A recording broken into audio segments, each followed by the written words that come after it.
Ladies and gentlemen, today I'm here to bring attention to a grave concern, a question that has been plaguing our political landscape.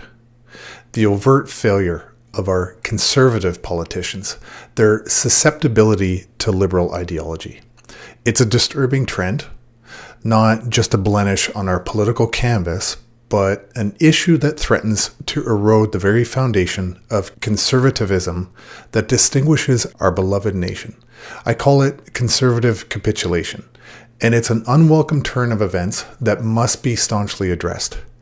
At the heart of this capitulation, we find our conservative representatives, whom we've entrusted to guard our political spectrum's equilibrium, swaying towards a liberal approach, failing to uphold the principles that they vowed to stand by. They're gravitating towards the interests of select minority groups such as the LGBTQ+, and endorsing the pervasive, unchecked spread of wokism. I want to make it absolutely clear, this isn't a call for marginalization, nor is it an attack on these communities. The question I raise today is far more profound. It's about the role of the conservative parties. It's about their responsibility, about ensuring that they adhere to the ideologies and principles that we, as Canadians, elected them to stand for. Over time, our conservative politicians are losing sight of their own identity, succumbing to the siren song of liberal ideals. It's a transformation that's neither progressive nor beneficial to our democratic process. This isn't conservatism as we know it. It's a mirage of liberal ideology, a hollow shell masquerading as progress. For instance, consider wokism. It's more than a cultural wave sweeping across our nation. It's a storm trying to uproot our values, disrupt our schools, redefine our traditions. It's attempting to seize control of the very principles we wish to instill in our children. Amidst the upheaval, where are our conservative leaders?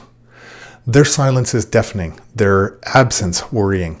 Instead of rising to the occasion, they have seemingly abandoned their duty, acquiescing to an ideology they should be critically examining. Remember the Calgary Stampede where a man proudly donned a straight pride t-shirt and had a photo taken with some conservative politicians? The backlash was swift and harsh. Yet, instead of standing their ground, our representative crumbled under the pressure.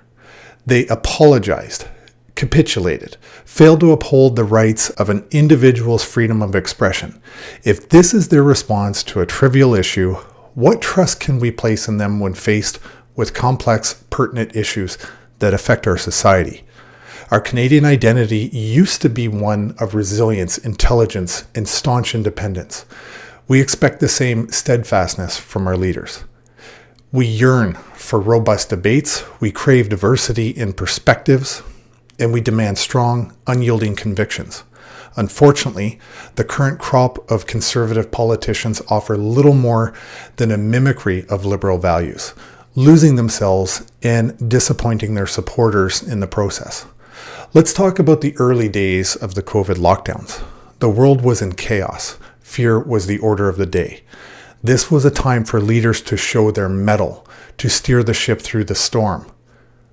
Instead, many of our conservative leaders listened to the fear porn emanating from mainstream media. They swallowed the liberal narrative hook, line, and sinker, offering no criticism or alternative approaches. One wonders what would have happened had the conservatives been in power. Would we be looking to the liberals as saviors? This raises a fundamental question.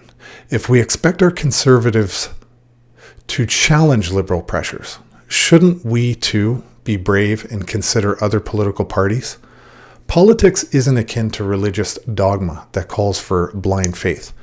Its essence lies in effectively managing our national resources for the collective benefit. Clearly, the current approach isn't working. The Freedom Convoy in Ottawa provides a vivid illustration. Brave men and women faced brutal conditions, living out of their vehicles in minus 20 degrees Celsius weather, right outside Parliament Hill. They sought support from our conservative leaders, hoping for a beacon of hope in their struggle. Their response? A photo opportunity, followed by a dismissal. The conservative leaders, it seemed, cared more about the hurt feelings of Melissa Lantsman than they did about the men and women shivering in the cold. With the next federal election on the horizon, many Canadians will vote Conservative, not out of faith in the party, but out of a deep-seated disdain for the Liberals. They aren't being drawn towards the Conservative Party. They're attempting to escape the perceived ineptitude of the Liberals.